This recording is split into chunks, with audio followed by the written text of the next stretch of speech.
So you've got the vocab, you don't get lost in the form when it's time to solo, but when you do solo, it just comes out a little bit chunky and awkward. If this is happening to you, it's time to stop working on vocabulary, stop working on phrasing, and start working on feel. So in this video, I'm going to show you a simple exercise to develop your feel so that you can stop feeling like an amateur and start feeling like a pro.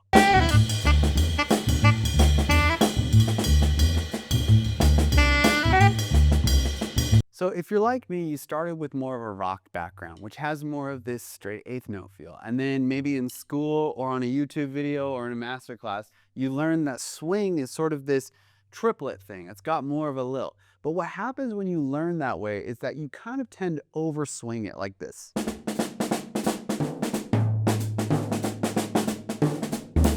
And that makes everything sound just a little bit choppy, a little bit lilted, and a lot of it not authentic, okay? It makes it sound kind of amateur. And then you get this feeling when you go to a jam session like, hey, I'm playing all the licks that everybody else plays. I know the tunes, but just I feel like a little bit of an outsider because something's not right about my feel, and I didn't learn it when I started out. I don't have the background. And that's when you need to start learning about feel, and more particularly about playing in the cracks. So playing in the cracks is playing somewhere in between straight and completely swung so that it feels smooth, but it still has that kind of funk that swing has, okay? Now playing in the cracks is what makes jazz music feel like jazz music. So it doesn't even really matter what you play, it'll feel authentic. It's kind of like, you know, if you speak really inconfident and very awkward, nobody's gonna believe anything you say. But if you sound confident, you speak from a centered place and you're authentic, then it doesn't really matter what you say, people are gonna understand you. And that's what playing in the cracks does to your jazz playing. It makes it so that no matter what you play, it sounds like jazz music because it's got a feel that supports that. So first, you might be wondering, what does in the cracks even sound like, okay? And this is something I was working on with my student Mayan the other day. We developed this exercise together. By the way, if you wanna become a student, I only have a couple more spots left. Click the link in the description to apply. Now, the difference between swing and straight. Straight sounds like this. Swung, like triplet swing, sounds like this. Right? That's overly swung. Now, if I split the difference, we get something called in the cracks. Right? So here's straight. Here's swung. Here's in the cracks. All right? The best way I've found over the years to understand what it sounds like is if by doing this. Right? You can hear there, it's somewhere in between swung and straight. It's that back and forth kind of sloppy, it's lumpy, but it's got a lilt to it. That's what playing in the cracks is. And I want to show you an example of what this sounds like in real music, not just me clapping my hands. So this is Kenny Garrett's Trilogy album. The song is called Wayne's Thang, and it's Brian Blade on drums. He's playing this kind of like New Orleans funky in the cracks beat. Let's see what it sounds like.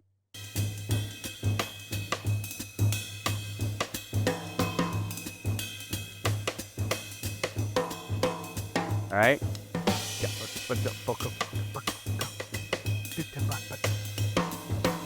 That's what in the cracks feels like.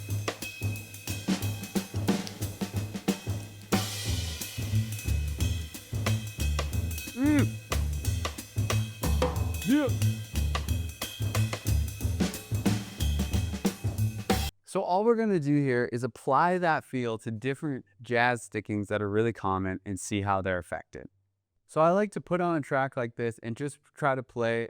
The first sticking we're going to do is doubles, all right? And we call this Mama Dada, and it's because of how it feels when you play the doubles with that in the cracks feel. So I'll just put on a track like this, and I'll play my doubles.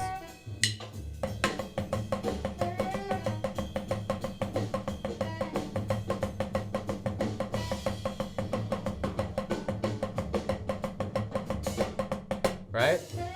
You'll hear it's like, but there's a slight swing, right? They're a little more open than just, it's not that, it's, helps to have a little bit of motion too. Honestly, you sound how you move. The next sticking we're gonna do is what we call a jelly roll, which is like inverted doubles. So starting with a single and then doubles like on the offbeats.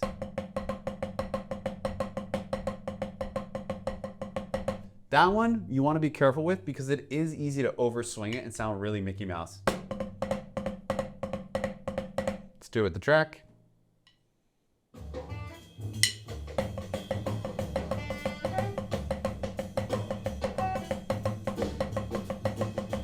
All right, nice and smooth.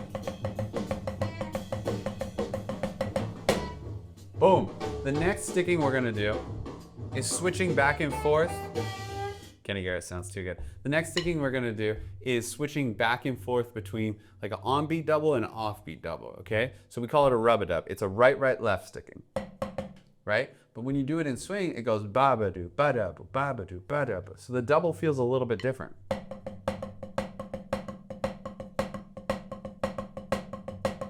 Right? You're doing the wide side of the swing and then the small side of the swing, right?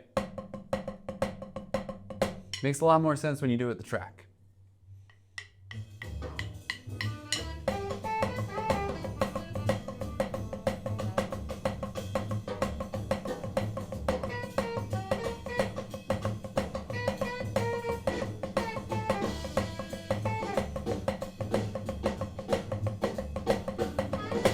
By the way, I know that somebody has already commented what pad is that, and whoever will comment the answer to it so I don't have to, I will give you a heart.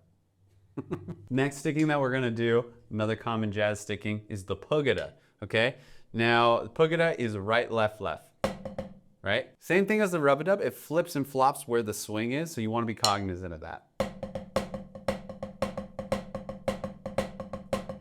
Right? The trick with this stuff is you don't wanna sound like that doesn't swing, and you also don't want to sound like. Another thing I see commonly with my students who aren't quite comfortable with swing yet is just not knowing which side of the swing they're on. Am I on the closed side, the da-da, or am I on the open side, the da-da, right? So again, they're on the track.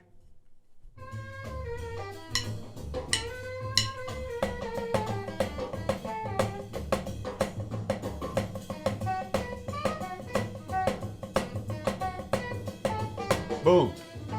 That's how you do the pugada. Now, with each of these stickings, the first time you do them, you might not be able to do a bunch of times in a row like that, especially for those polyrhythmic ones.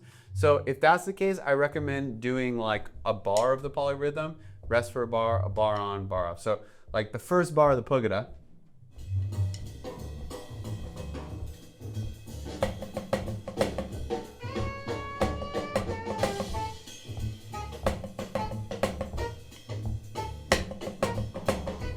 And then the second bar of the pugada,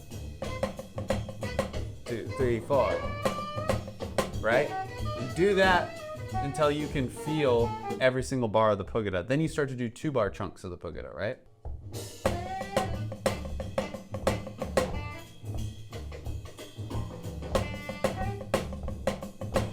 And then I can do the next 2-bar chunk of the pugada.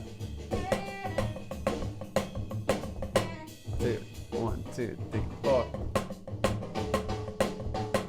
Then eventually, once you've done all those, you'll be able to just feel it going in circles.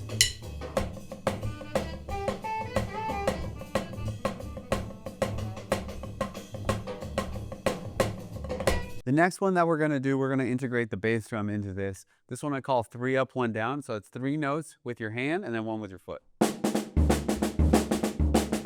Now, this one, there's even a bit of in the cracks with the dynamic. You can see I was using one hand and just letting it bounce. That's really important. A lot of people will play this like alternating and it doesn't sound as legato. It sounds kind of stiff.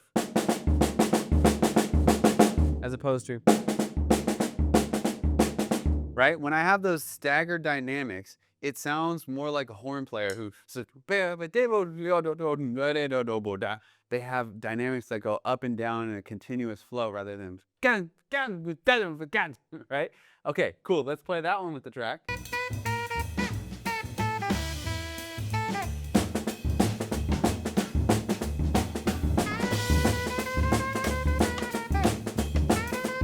The other one that's really similar to that is the 1 up, 1 down. But be careful with this one. It's really easy to overswing it. So it sounds like this. And it's easy to overswing it and make your bass drum come in like right at the last second. It's So you want to keep your bass drum nice and relaxed where you're lifting on the upbeats. 1, 2, 3, 4, 1, and then it'll sound smooth like this. Boom.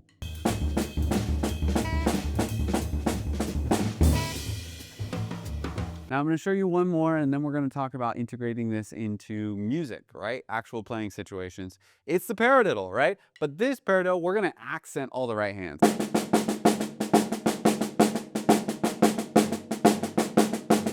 Boom. Sounds super swinging when I play with the track.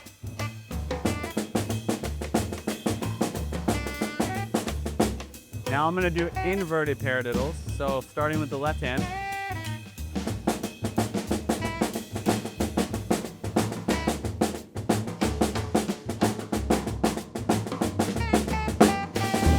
Now, this one sounds super funky. If you take your right hand and just put it on the bell, it almost sounds like one of these New Orleans beats that Brian Blade is playing.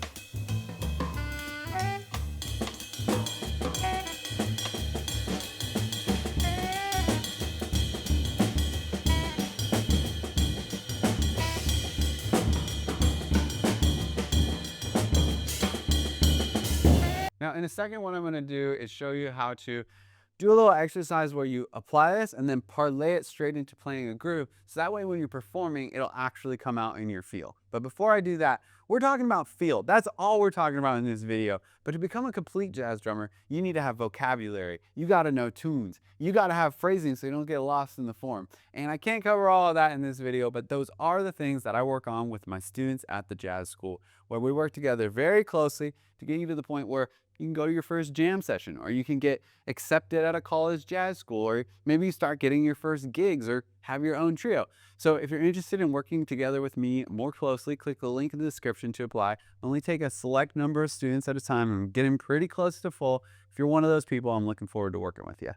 Okay, it's one thing to have your feel dialed in an exercise. It's another thing to have it come out on the bandstand. So what I'm going to do here is something I used to do when I was a teenager, is I'm going to throw on this track with my headphones and I'll just play through a bunch of the stickings, and I'm just going to do that until I feel like I'm in the feel, and then I'm going to switch to Brian Blade mode and I'm going to try to play a groove and pretend like I'm the drummer in Kenny Garrett's band and see if I can transfer over the feel. If I can do that, then maybe it'll come out on the bandstand. Let's give it a go.